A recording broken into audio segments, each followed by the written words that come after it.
Colossenses, tema geral. O maravilhoso Cristo em vós, a esperança da glória. Mensagem 22. Título da mensagem: Dediquem-se à oração. Fiquem alertas e sejam agradecidos. Dia 1. Tema do dia. A Bíblia começa e termina com oração. O propósito de Deus é a comunhão com seus filhos.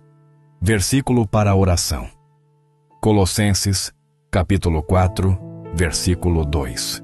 Que diz assim: Perseverai na oração, vigiando com ações de graças. Em Colossenses, capítulo 4, versículos de 2 a 6, vemos a forma como o apóstolo Paulo conclui a carta aos crentes, com uma exortação que resume toda a vida cristã. Ele não entra no último capítulo do livro com uma nova doutrina ou com correções. A essência de sua conclusão é a oração. Dediquem-se à oração, fiquem em alerta e sejam agradecidos.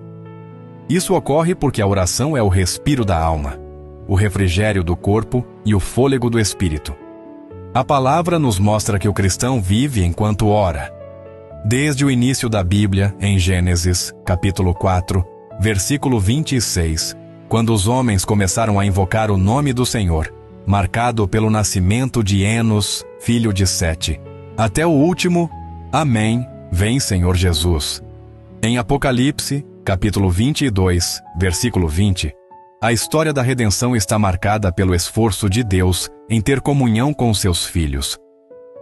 A criação da humanidade começou com uma oração e terminará com uma oração.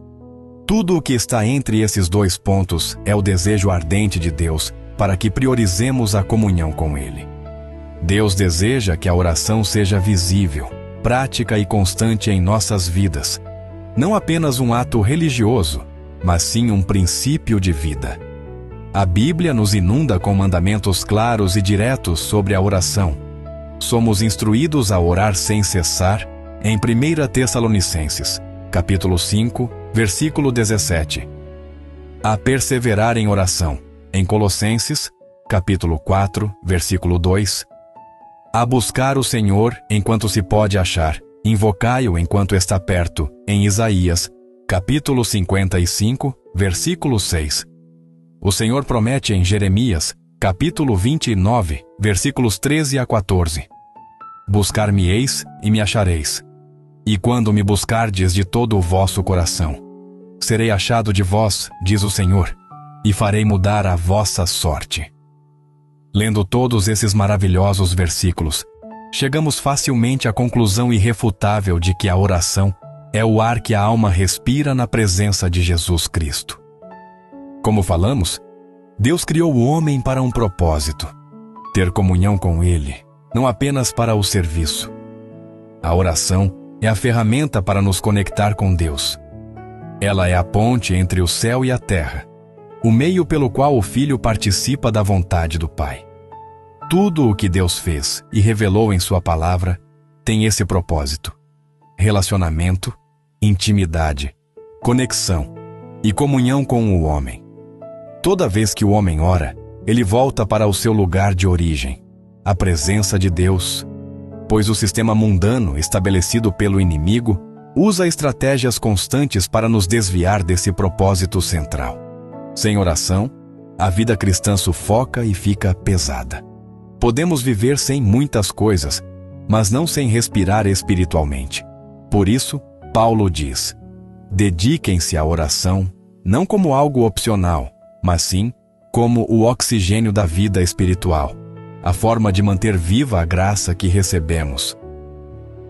Lembre-se, você pode passar dias sem comer, algumas horas sem beber, mas apenas minutos sem respirar. Assim também é a vida cristã. Podemos fazer muitas coisas na igreja, mas sem oração, morremos espiritualmente. Ao olharmos para o Antigo Testamento, somos impressionados com exemplos de homens que foram modelos de oração e que contribuíram consideravelmente no avanço do Evangelho nas eras antigas. Destacamos que tudo o que Deus fez e deixou evidente em sua palavra, Ele pretende que seja visível e prático nas nossas vidas. Por exemplo, A luta de Jacó no vale de Jaboque, sendo ferido na coxa por Deus. Ensina-nos a perseverar na luta espiritual nas causas impossíveis, conforme Gênesis, capítulo 32, versículos 24 a 28. O exemplo de Daniel, que se punha de joelhos 3 vezes ao dia para orar, mostra disciplina e constância, registrado em Daniel, capítulo 6, versículo 10. E o que dizer do rei Davi? Após ser inquirido pelo profeta Natã sobre o caso com Betseba, Davi rapidamente se arrependeu. Suas experiências de traição e arrependimento foram relatadas em forma de oração nos Salmos 51 e 55, revelando intimidade, sinceridade e um coração quebrantado. Elias demonstra ousadia e fé, orando do alto de uma montanha na batalha contra o deus pagão Baal, em 1 Reis, capítulo 18, versículos 24 a 40.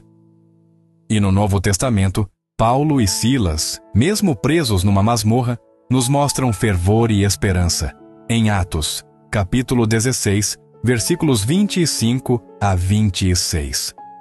Ao olharmos para esses exemplos, somos levados a desejar ardentemente a experiência da luta de Jacó, a disciplina de Daniel, a intimidade e sinceridade de Davi, a ousadia e fé de Elias, e o fervor e a graça de Paulo e Silas. Esses homens, que mudaram eras por meio da experiência de oração, devem inspirar nossa própria vida de comunhão. A oração deles não era perfeita, mas era real. Deus não busca palavras bonitas, busca corações sinceros. Em suma, a oração é o princípio de vida que sustenta o novo homem. Ela não é uma disciplina periférica, mas a conexão vital que permite que o maravilhoso Cristo em vós possa respirar e se manifestar. Sem ela, a glória de Deus em nossas vidas é sufocada pelo sistema mundano que nos cerca. Para sua reflexão, se a oração é o respiro da alma, qual é a qualidade da sua respiração espiritual hoje? Você tem se sentido sufocado ou revigorado? Ao analisar os exemplos de Jacó, Daniel e Davi, qual aspecto da oração, a perseverança, a disciplina ou a sinceridade, você precisa buscar para fortalecer sua comunhão com Deus? Além disso, você tem tratado a oração como um ato religioso obrigatório ou como o propósito primário de comunhão para o qual Deus o criou? Desafio do dia.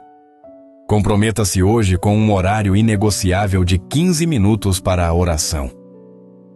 Separe este tempo não para pedir coisas, mas primariamente para invocar o nome do Senhor, reconhecendo sua soberania e desfrutando da sua presença. Nossa sugestão de oração no dia de hoje para você. Pai Celestial, eu reconheço que fui criado para ter comunhão contigo, mas a correria e as prioridades do sistema mundano têm me desviado desse propósito. Perdoa-me, Senhor, por ter transformado a oração em um último recurso e por ter sufocado o respiro da minha alma.